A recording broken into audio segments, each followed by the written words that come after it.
If you believe that you can be a surgeon, if you believe you have what it takes, you go for it. Once again, life is also about being humble. It's also about being able to accept, I'm not good at this. I'm not good at taking tests. But if you know you're not good at taking tests, we'll start studying earlier. Get a tutor. Get the appropriate resources. And then another thing is just don't give up. Hello, everyone. I am super excited because we have a fantastic guest today, Dr. Adam Johnson. And I'm just going to give you an opportunity to just tell us a little bit about yourself and your journey to medicine. Okay, so I kind of have a long story, so bear with me. So as she said, my name's Adam, and there's even a story behind my name. So we're gonna start. In 1988, my maternal grandmother, her name was Mary. She actually died of breast cancer September of 1988. And in October of 1988, my mom, she had a mammogram and it didn't show any breast disease. However, on December 28th, 1988, my mom found out she was diagnosed actually with stage 4 breast cancer. So not only did she have it, the cancer had already begun to spread throughout her body. On the following day, on December 29th of 1988, my dad wrote my mom a letter stating that she was going to have a son named Adam. So after she went through, the chemotherapy, the radiation, and the mastectomy, the chemotherapy actually stopped her menstrual cycle. But in 1990, she found out that she was pregnant. And of course, she was pregnant with me. Back in the day, they didn't have gender reveal. So she didn't know what she was going to have until I was born. But during the course of her pregnancy, one of her oncologists recommended that she have an abortion because it was going to increase and because of the chance of increasing the recurrence rate of her cancer. However, my mom was like, no, I'm going to have a miracle baby, and his name's going to be Adam. And then on June 28th of 1991, I was born. And funny enough, my astrological sign is a Cancer. Now, it kind of sounds like a Disney story from the get-go. However, there were a lot of trials and tribulations related to cancer throughout my life, throughout my mom's life. So in 1996, my mom's sister, my Aunt Ann, actually died of breast cancer. In 1997, my Uncle Robert died of pancreatic cancer. And then my mom was re-diagnosed with breast cancer in 2001. In 2002, she was undergoing chemotherapy. So she actually went into what's called leukopenic fever, where basically her white blood cell counts are extremely low. It's really hard to fight infection. And when she went to the hospital, unfortunately, we don't really know why, her medical oncologist sent her home. And over the course of 3 days, my mom's liver and her kidneys failed. She did regain liver function. However, my mom was on dialysis until she died in 2011. And my mom actually died due to sepsis secondary to a dialysis line infection. So just kind of going through the course of that, in the 2000s, my sister was shadowing. My sister's actually a doctor. Her name is Dr. Victoria Johnson. She's the first doctor in our family, and she's a child adolescent psychiatrist. Super proud of her. But she found out that she was BRCA1 positive, and BRCA1 is a gene that obviously makes people susceptible to getting breast cancer. You just have an increased risk. So there's BRCA1, BRCA2. And unfortunately, my family has been affected primarily through BRCA1. So after that, in 2015, my sister on her match, she matched in psychiatry in 2015 from Morehouse School of Medicine. However, that was on a Friday. 3 days after her match day, my sister underwent a double prophylactic mastectomy with immediate reconstruction. And I flew down from Boston to take care of her during that time period. So, after I went to medical school, realized I like surgery, it was pretty much a target done deal focus on I knew exactly what I wanted to do. I've been passionate about breast surgical oncology since I knew I wanted to do surgery. And 5 years later, after I graduated from medical school, I did match into a breast surgical oncology fellowship at Allegheny General Hospital, and I'll be starting that on August 1st. So I don't know if we have time. I don't know how this conversation is going to go. I would love to kind of tell my story of getting into surgery because it was not easy. It was not all roses. It was not an easy journey, but I did, I believe I was graced by God and the universe for me to get into surgery and for me to match into this field that is obviously my passion. Thank you for being so open about your story. I am very touched by how your mom was able to overcome so many obstacles to get you here and stick around for a while. And just the story of how breast cancer has affected many women throughout your family is so powerful. And I'm assuming that's why it led you to become a breast surgeon. So I would love to hear about your story and your path, like once you hit medical school and residency, because I feel as though I've interviewed a lot of doctors over the years. A lot of times we talk about the other side and how great it is or what obstacles we have, but we don't necessarily talk about those bumps in the road that may get us there. And the majority of our listeners are pre-medical students and medical students. So a lot of times the students may have this kind of like these rose-colored glasses, like they see everything greener on the other side, like their classmates are getting out in 10 minutes with their tests, but they're not like them studying, or hey, you're studying and you still may not do well on an exam. Like it happens to all of us, or people are really good at taking tests but really bad clinically, or the reverse. So everyone has strengths and everyone may have their obstacles, even though they may not be out front and center. People may struggle to get into medical school. People may struggle to get out. People may struggle to get into residency. So that doesn't mean that it's the end of your story. So I'd love to hear a little bit more about yours. I'm looking at the time. I was like, it looks like we have enough time. Okay. So I am writing a book called Never Say Never. And I will kind of talk about how that book title came into fruition. So in high school, I think for most people who go into pre-med or go into medical school, high school is pretty easy. I think for the most part, we get it. Maybe it was easy for me. College, I thought I loved math until college. Because pre-algebra humbled me real quick. So, college was definitely a little bit harder. And just letting everyone know, I did go to Morehouse College, and I was accepted to Boston University School of Medicine through the early medical school selection program. Shout out to the EMSSP family. But let me tell you, so with that senior, I kind of talk about that senior year transition where we had to take those graduate level courses, basically being a senior in college or taking graduate level courses. My first semester of that senior year at Boston University, I remember being depressed. Oh, yes. We were in, Boston. We were kind of missing our senior year. It's cold. There's a lot of social factors going into play, not feeling like you really belong. That's how I personally felt. But it was really initially a struggle. Like I failed my first biochemistry test, marginally passed my histology test. Then as I continued to go to tutoring sessions, thankfully, I was able to kind of increase my score in biochemistry. And obviously, as I was able to get promoted to the medical school. But I want all the listeners to know, I feel like I'm one of those people that does very well clinically, but test taking has never been my strong suit. I took the MCAT 3 times. Okay. I took the MCAT 3 times. Absolutely. And for the listeners out there who may not be aware of these programs, there are programs where you can enter medical school, gain acceptance, like through a high school program, through undergraduate school, and then through sometimes when you're in graduate school, you'll have these places where you can take accelerated courses, medical school curriculum work throughout a different phase in your life. And Adam and I both went through the EMSSP program. I'm not going to date myself, but I was there a lot way back before him. Oh my God. So I took the MCAT, but it didn't matter. It didn't matter.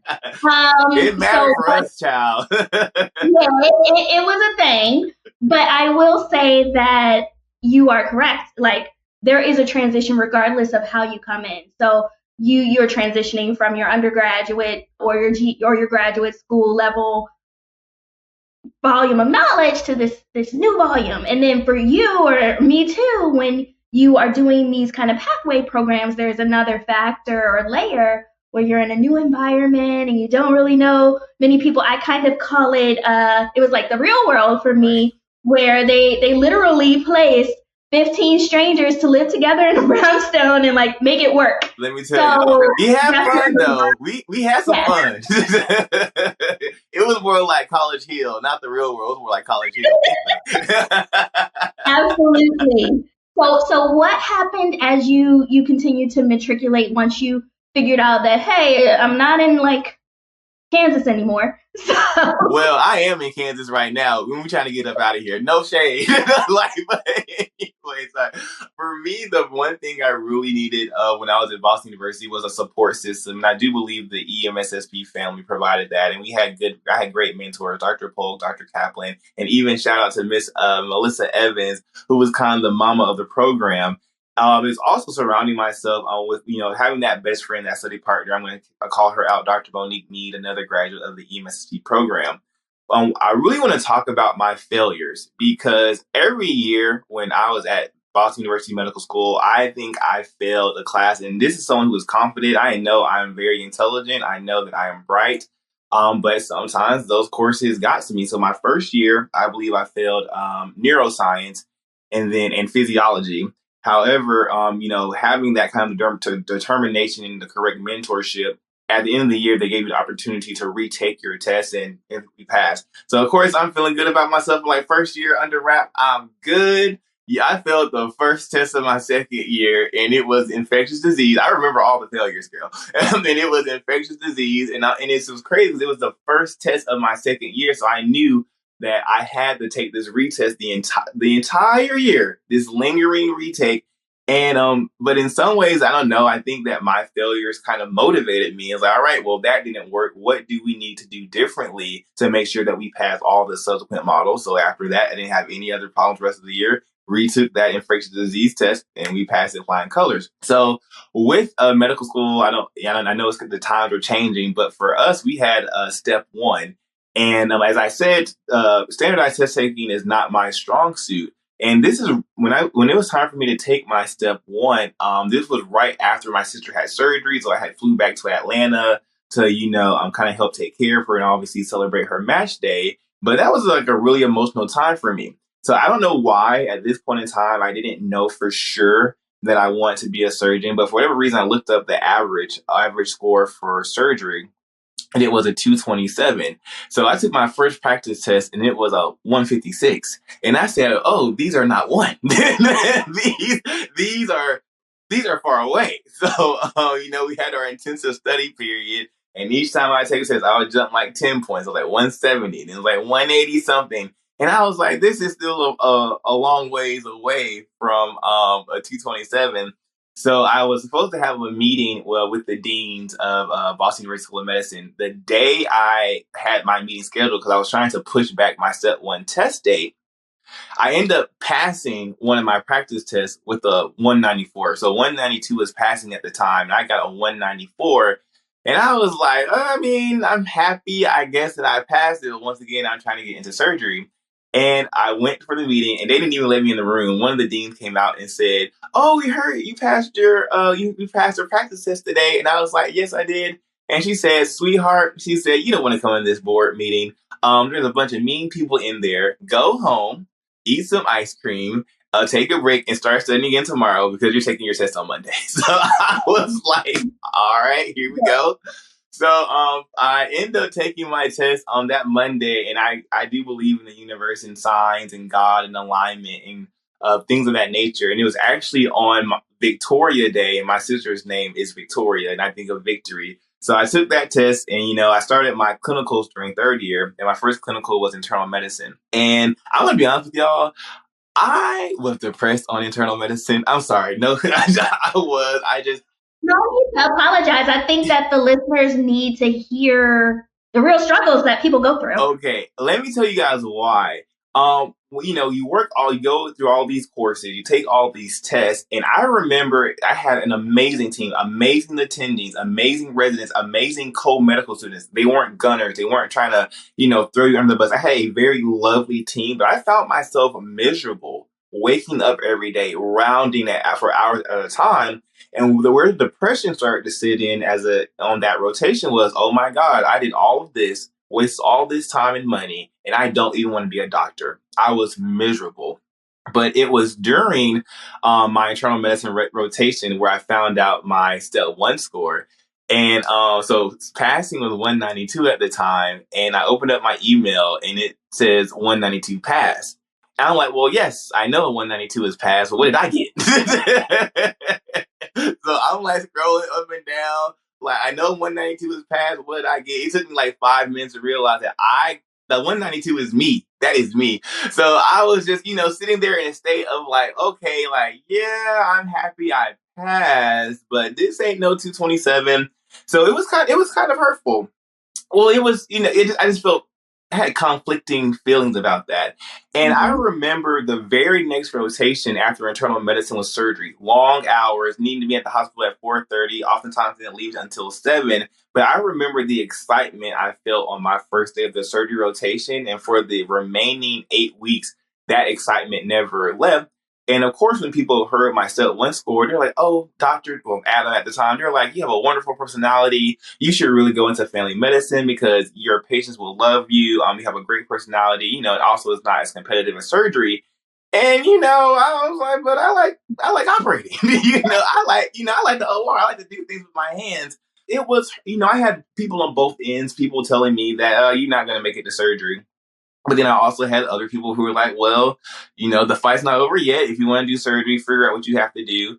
There's this one doctor I want to call. I'm calling out all the doctors who have been positive influences on me. And her name is Dr. Thea James. And she was an ED physician. And every time she would kind of see me, she would kind of have her talk. And she'd be like, all right, well, if you want to go for surgery, don't give up on your dream. Then I did my family medicine rotations. We didn't have to be at the hospital until like 8, 9 o'clock. We were leaving at 3, 4 o'clock. It was only 6 weeks. The staff were so nice and never got yelled at, and I hated it. I hated family All the green medicine. flags, and you were like, oops, I'm not for so me. sorry. Oh my God, I hated family medicine. And that was really interesting just because I try to be a realist, but I think because you guys even hearing the beginning of my story is based in faith and going for things that are great, or speaking those things that be not as though there were, or having hope in hopeless situations. So I'm like, well, this is the thing of my life, so we still going with surgery. And Dr. John Polk, who is a retired cardiothoracic surgeon, he took me out to lunch one day, and he was like, it's during third year, and he was just like, okay, like, talk about family medicine, talk about surgery. And as I was kind of like gushing about surgery, it's almost like I had a crush on the field. He was like, you sound like a surgeon. He was like, you sound like a surgeon. So during my third year, as I told you guys, didn't do great on my step one, but my practice tests for my step two were going extremely well. Step two practice tests were going extremely well. So, I had the educational department, Shannon from the educational department. They were like so excited for me when it was time for me to take my step two because I was scoring like 30 something, 40 something points above passing. Take my test. And now I'm like, you know what? I'm going for surgery. And this is 2016, and I'm going to get to where the title of my story comes from. So it's September 2016, and this is where applications are supposed to go out. So even against all odds, I've had a couple of failures in medical school. I scored a 192 on my step one. I still applied to surgery. I got my 5 letters of recommendation. I was killing my traumas, my sub-Is, and I even got letters of recommendation from my attendings. And it is also the anniversary week of my mom's death and her funeral. So, of course, in my head, I'm like, all right, Mom, application's going out this week.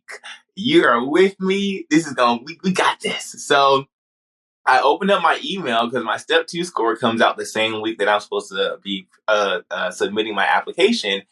And when I tell you, I opened up that email and that thing said fail. I said, excuse me? I said, this ain't right. So I do what any logical person would do. I closed out the email and then click back on it. I was like, oh, that still says fail. All right, what we gonna do about this?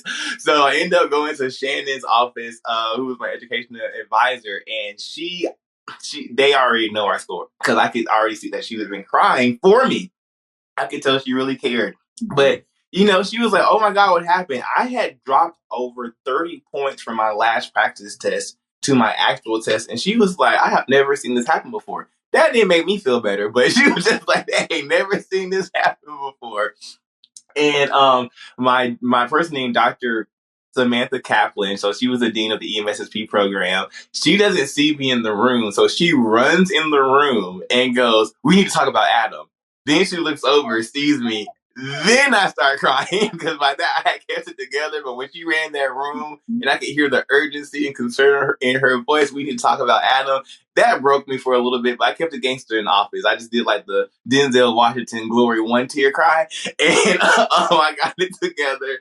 So, they were talking about my options. Like, do you want to split your fourth year? Do you want to get your MPH? Do you just want to apply to residency after graduation? Because nothing was preventing me from graduating. But I chose to split my fourth year and then kind of apply on my second fourth year. So she told me to go ahead and set up a meeting with my field-specific advisor. His name is Dr. David McEnany. He wrote one of my letters. She was like, you need to kind of talk to him about your chances of getting the surgery with your step 1 score and the fact that you failed your, step 2. So before the meeting, I called him. Before the meeting, though, it was quesadilla day in the cafeteria in the medical school, and but you had to have cash. So I go to the Bank of America, use my card. They're out of cash. Then I use the Wells Fargo one, and they actually charge like $2.50 if it's not your home banking. I look in my wallet. I already had $20 in cash. Then by the time I walk over to the quesadilla line, they had stopped serving quesadillas. And I'm over here like, Mom, you're dead. And you're supposed to be up with the big dog upstairs. Why are you not helping me right now? This is the worst day ever. And no lie, because I journal. I actually have one of my journals with me now. I walk outside. It had been sunny all day. It starts raining as soon as I walk outside. I get to Dr. McEnany's office, and I am soaking wet. He sits me down. We discuss my scores, and he goes, Adam, he said, you are a great kid. He said, never say never, but you're going to be a hard sell. So I shook his hand. I don't start crying then because I still got to go back to my trauma sub-I. And I go to the floor, finish on my work. Then I go home. Then about from 5:30, 6 o'clock, I just start crying because I knew I had to withdraw my application. I had to tell people that I wasn't graduating. They were just like, it was my mom's death anniversary week. It was just a lot going on. I wake up the next day, which is the same day that applications go out. It's the last day of my trauma sub and the last day of my trauma sub internship. And I wake up and my face is wet. And I'm like, what's going on here? And it's like, oh, I'm still crying. I am still crying. So I get dressed up because they have some fancy speaker, I don't remember who it was, coming for the surgery rotation to talk to the residents and medical students. And one of the fourth year residents looked at me and was like, go to the OR. And I was like, no, I have to be at this conference. And he was like, Adam, there's not going to be any residents or medical students. Go to the OR. So I go to the OR, and I hate that I don't remember this doctor's name. He was an Indian doctor. And it was like 4 lipoma removals back to back to back. And he was just letting me do all of it. And I remember when I was in the OR, I had forgot that I just failed my step 2. And it hit me. And I was like, nope, we are still applying the surgery. So I went home on that day. And I wish I had brought that journal to this event or this podcast. I went home and I wrote in my journal, never say never. You're going to be a hard sell. And I crossed out, you're going to be a hard sell, and put a period after never say never. And after that, I went to a test preparation course. I took my step 2 again. I jumped even higher from my last practice score. I got a higher score than my last practice score. And, that made me excited. And of course, people still trying to be realistic with me. Like, well, yeah, we're happy you jumped so much, but you still got a couple of failures, on your academic record. And this is when I knew that I was going to match into surgery because I believe in divine alignment.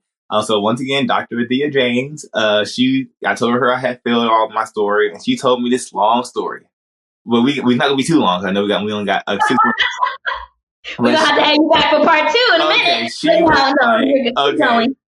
She was like, she told me a story about this young lady who went to Spelman College, and everyone knows that Spelman is Morehouse College, sister college, and went to Boston University, didn't go through the EMSSP program, but went to Boston University. And then she wanted to specifically be a breast surgical oncologist and surgeon. But, people were telling her, oh, you don't have the scores, you need to apply to OB-GYN. But this young lady still decided to apply to general surgery. And she ended up matching at Morehouse School of Medicine for general surgery. And that's where my sister went. And then, then she ended up going into fellowship, and she became a breast surgical oncologist. what ended up happening is, as I'm walking away, I was like, oh, thank you for that very inspirational story. Dr. Thea James is like, oh, no. I need you to come back. I need you to look at her. And mind you, this is 2017. This is spring 2017. And when she pulls up the lady's picture, her name, I'm going to call her name out. Her name is Dr. Erin Bowman. And it was my sister's breast surgical oncologist who did her surgery in 2015. And that is the moment I was like, I'm on a divine path. This is happening. I'm supposed to do it. So, we get geared up again for application season round 2. I was like, no, because something like, you should really double apply to family medicine. And I was like, can't do it. I was like, I can't do it, won't do it. I applied to every surgery program in the country. It was a total of 267 programs. I only got 5 interviews, 3 were categorical, and 2 were preliminary. And how I even got the last interview, that we're gonna have to save that one for part 2, because that was also divine intervention. But literally the very last interview I got was for a new program that just opened up. I was literally going to the office of Boston University kind of as for a plea deal, because I created this program in Boston called the Summer Medical Exposure Boot Camp. Now I believe it's the medical education intensive. Shout out to the BAHEC, so that's the Boston Area Health Education Center. Anthony Crossan, Becca, we love you. I started a program the same way that my mom, she's the one that set up the shadowing experience for me when I was in 10th grade with the Black urologist. And I wanted to kind of do the same thing for high school students. And that definitely was one of my major inspirations. And I have to say this quote before I finish this story. When I was in 10th grade and I came home and said, Mom, I think I want to be a surgeon. And my mom had already been through chemo. She was on dialysis. My mom looked at me and was just like, well, when you grow up, you can do surgery on me. And I responded, by the time I become a surgeon, I'm not going to do it. By the time I become a surgeon, you're not going to need surgery. And one of the lines in my book is, well, in a way, we were both right. So, I will be performing surgery on women who need breast cancer. And I was right. My mom doesn't need surgery to this day. And I'm just, hoping. I know she's in a better place, healed, and I'm sure living her best metaphysical life. But anyway, so back to 2018. I'm interviewed at this program called HCA Midwest. Is kind of known as the Menorah Medical Center. And on Match Monday was March 12th, and that's my Uncle Albert's birthday. And so you get the email like, oh my God, I matched. And then on March 16th was my Aunt Anne's birthday, and that's when I found out, opened the envelope, and my sister was there to open the envelope for me, that I actually matched into a categorical general surgery residency. So that is it. I still got 2 minutes. So I'm gonna get it in. So my journey. We're not on the time limit. So listeners, if you got to take a pause. That's fine. But if we get to about 40 minutes, then y'all, we're going to have a part 2. I can wrap this up. We good. It's just, I believe in divine intervention. I remember when I got to this program, there were some internal medicine residents, they were like, oh, I want to do surgery. And I would tell them my story and my scores. And they were like, oh my God, you're so lucky. And let me be clear. To me, as I am gaining self-love and confidence and authority and owning my story, yes, my life has been filled with grace and divine intervention, but there is nothing lucky about what I did. And I want everyone who's listening to know that if you don't give up, if you get up every time, if you fail and you keep taking practice tests and go to tutoring and admit that you're not good at X, Y, and Z and keep figuring out ways to get to your goal, taking out extra loans so you can apply to every program in the country, still applying even though you have multiple people tell you that you're not going to make it. That's not luck. That's courage. That's tenacity. That's resilience. So every time someone says you're so lucky, I'm like, yeah, miss me with that. I'm amazing. It's like, I'm courageous. I am determined. And the reason why I get a little angry about that, I kind of get a little heated. It's like, no, you're not going to discount all the hard work I put in by sheer luck. Some people may even say, oh, affirmative action. They didn't sympathy give me my degree from Boston University. And I can assure you they didn't sympathy let me match into a breast surgical oncology fellowship because it is competitive. Okay. So no, it's not luck. Yes, once again, divine intervention, but you still have to make the choice. I could have given up. I could have said, you know what, I'm going to do family medicine, or, oh, you know what, I'm going to do pathology, or something that, may seem like the easier route. I chose the harder route. I chose to go for the specialty that was going to be a greater risk for my application and the flaws of my application. However, one thing that I don't think a lot of medical schools or advisors will do is they will point out your flaws. But I had so many strengths.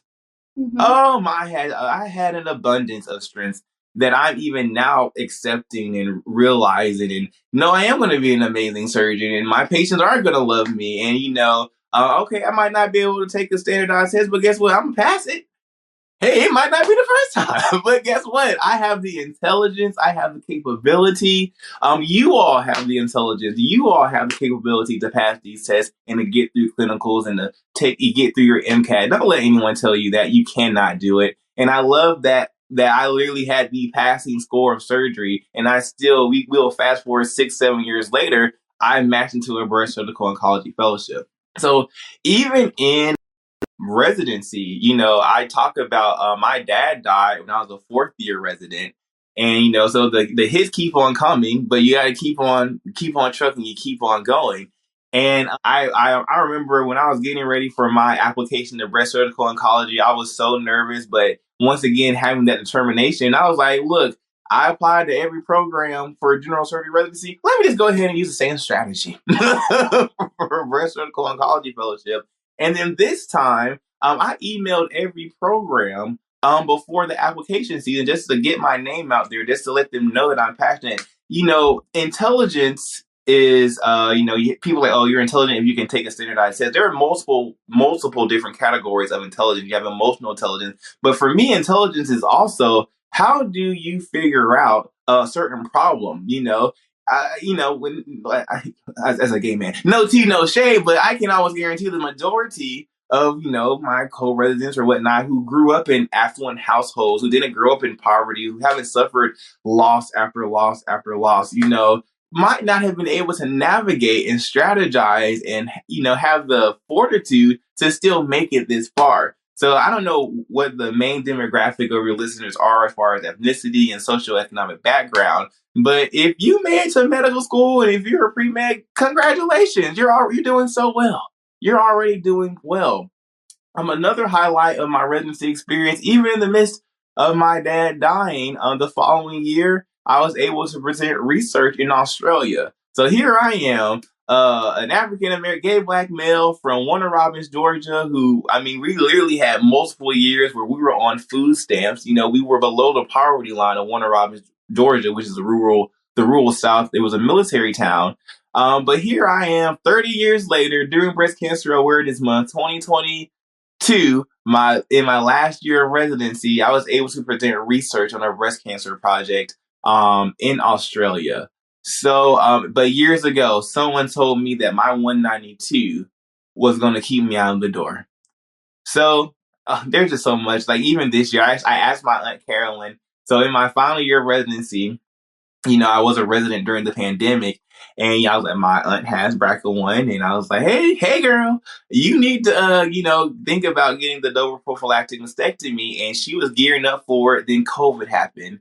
But then after COVID, things slowed down, and unfortunately, my aunt was diagnosed with breast cancer this year, and it was just it was such a full circle moment because my aunt, she brought me to her biopsy. And I was looking at the screen, looking at the images, like, oh Lord, this is cancer. I was no longer looking at the images as, just a supportive family member. I was looking at her images like, I know what this is, and this don't look good. And then, hearing my aunt, talk about how she felt, and she asked me how I felt, and I was like, I'm concerned. I'm concerned. And then the fact that my aunt felt like she could call me when she got her results, and then, and they did tell her that it was cancer from the biopsy results. It's just been such a surreal experience for me. I'm just so happy. I'm invigorated. I am proud. I am energetic, and I'm ready to be a warrior against breast cancer. I'm ready to fight health disparities. And just on some good news, my Aunt Carolyn finished her last chemotherapy treatment 2 weeks ago. It was on June 8th. But don't let other people's I don't want to say incorrect expectations or incorrect placement of your abilities affect what you're going to do. If you believe that you can be, I'm going to say surgery because it's my story. If you believe that you can be a surgeon, if you believe you have what it takes, you go for it. Once again, life is also about being humble. It's also about being able to accept, I'm not good at this. I'm not good at taking tests. But if you know you're not good at taking tests, we'll start studying earlier. Get a tutor. Get the appropriate resources. And then another thing is just don't give up. Don't give up.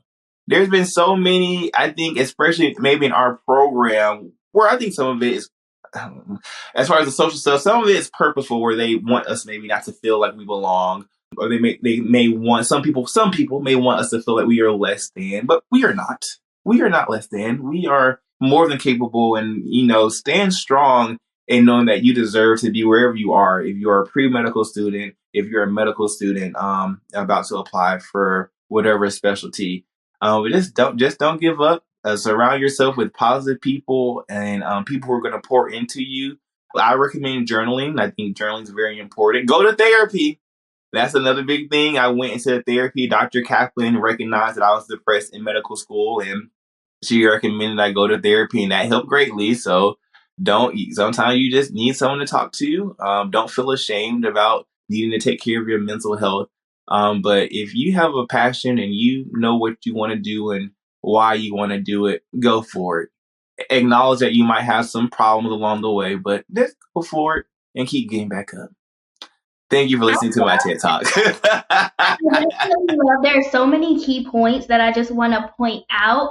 Number one, I love the title Never Say Never because it's so true. We have so many people trying to dim our lights, so many people trying to tell you what they think will come for you, but nobody has that answer. Like, yes, they see the statistics, they see the scores, but that you have to think about the whole person. So I always tell the listeners, like, if there's anything else you think you want to do besides medicine, like try that first and then to go to medicine because it's a tough road. It's a tough road for everyone in different ways. So coming with all of these things is very important. I love that you talked about how a lot of people will point out the negatives, but you got here for a reason. You worked hard. Like you said, you're courageous, you're tenacious, like all of these things. Sometimes students may wonder, how can they kind of highlight or turn their story around, especially when so many people are looking at it, when there are personal statements, when there are quote unquote blemishes on their package. How can you point out those things and how can you kind of shine yourself in a good light? So that may have to be another conversation for us. And then I definitely agree with what you're saying about, like, if it's for you, it's for you. So don't just settle on some type of career path because someone else wants you to go into it, like your parents or something like that, or because your advisors are saying like your scores aren't good enough or this. Like, there are so many like turns in a journey. It doesn't have to be linear. You can figure out ways. You're smart enough to get into medical school. You can be smart enough to get out and to get in to do what you want to do for the next 30 years or so and impact the world. Like, from where you started into now you're going into your dream of being a breast surgeon and helping so many people who are undergoing breast cancer and other breast disorders. And there are so many families that are going to be thankful for that. Like, now in the future, you may have someone like a student who's interested in breast surgery come to their advisor's office and see a picture of you, just like you saw a picture of the doctor who helped your sister. So that's so powerful. Now, my question for you as we close out is, when will we be able to read this book? Where will it be? And then how can listeners reach out to you in terms of social media or something like that? So we have this going on. So, this is an early ad campaign for my presidential run. So I've been thinking about doing 3 parts. So never say never part 1, then never say never tell most, because I can't tell everything before I go into politics, because I'll live the life, and then and then I do plan on having a never say never tell all that would be posthumously. So after I die, I would say realistically closer to 40. I think I'm also in the Air Force Reserve, and I kind of want to go ahead and get that the military aspect of my life going before I kind of sit down and really think about and go review all my journals and pull out all the key pieces. But it's going to be a few more years. But let me tell you, it's going to be worth the read. If y'all got a little preview, but we haven't even touched the tip of the iceberg with the amount I've having in my life.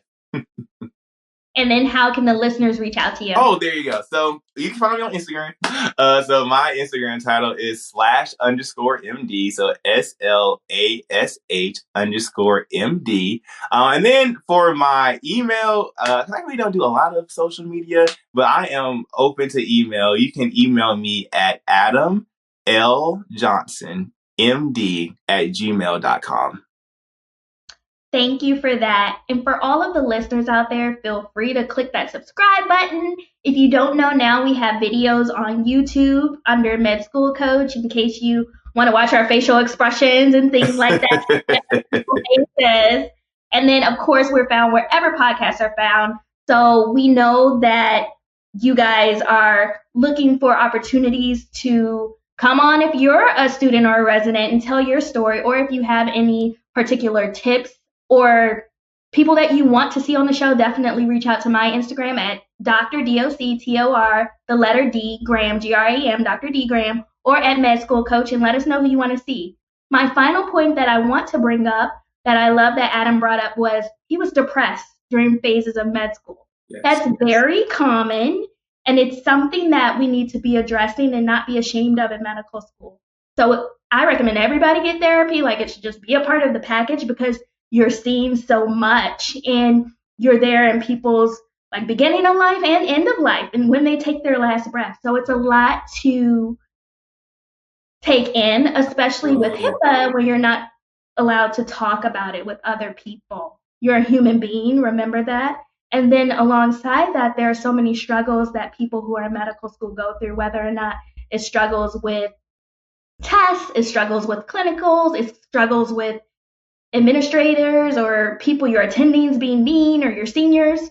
So you don't have to suffer in silence. And then, unfortunately, a lot of physicians sometimes think about ending their lives. Yes. So we have such a high rate of suicide and suicide ideation in the medical community. And that needs to stop. So reach out to your loved ones, like they definitely care about you. If you need to talk to someone, there are some help numbers out there. We'll put them in the show notes. And if you are feeling unsafe, definitely dial the new number 988, the suicide hotline, and they can help.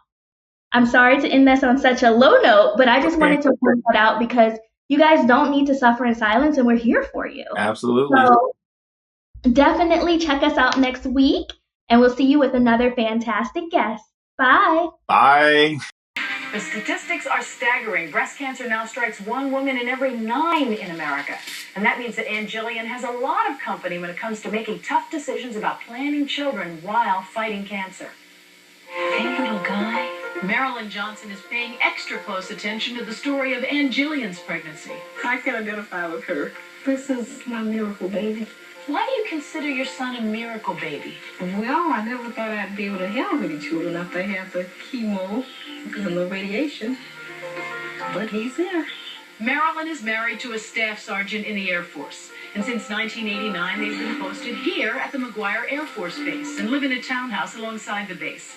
But the family was living in Georgia when Marilyn was first diagnosed with breast cancer late in 1988. Her older child, Victoria, was just a toddler, 18 months old at the time. And Marilyn had just spent months taking care of her mother, who had died of cancer.